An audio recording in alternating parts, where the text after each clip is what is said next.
ngopi kan nya. So, Kumaha deui aya Jang? Nah, sok urang bari ngobrol naon deui kita teruskeun kumaha?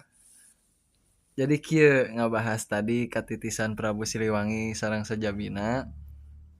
Pan seueur anu nyariosna teh eh kasurupan atau kemasukan Prabu Siliwangi.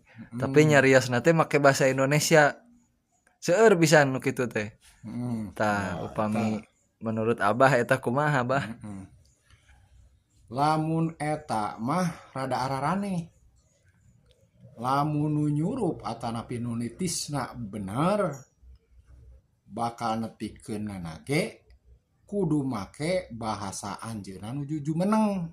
Oh, mohon. Ayeuna anjeunna jumeneng bahasana bahasa Sunda baheula anu buhun. Mohon. Nya tantu lamun nitis jeung nyurup ge kudu make Sunda anu baheula anu buhun. Mohon. Karek eta nitis atanapi nyurup. Mohon. Anu rada bener lah, hari bener mah da relatif gitunya. Ngan lamun aya nu nyurup cenah atapi nu nitis make bahasa ayeuna komo bari jeung ngaco bahasana ta eta mah disebutna kasurupan. Nu asupna balik deui. Bisa setan, bisa jin, bisa jurig jarian. Beda jeung sifat nitis atanapi nyurup. Eta mah sifatna sifat jiwa kakaruhunan. Benten berarti nya, Bang. Beda. Komo lamun nu daek diajar keur mah aya tungturunan, daek diajar.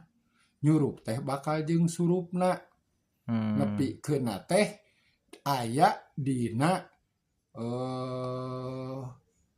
antawis kasadaran lahiriah jeung kasadaran batiniah anu saimbang. Kakontrol. Beda jeung nyurup jeung nitis mah anu nu kaeusianana bisa masih kurang kontrol. Tapi lamun nu kasurupan mah leungit kontrol gitu beda nama. Mohon. Saloh sok mudah-mudahan ngarti saya etik gitu Insyaallah, Bah. ngaco kasurupan. Ya nuhun, Bah. Amin.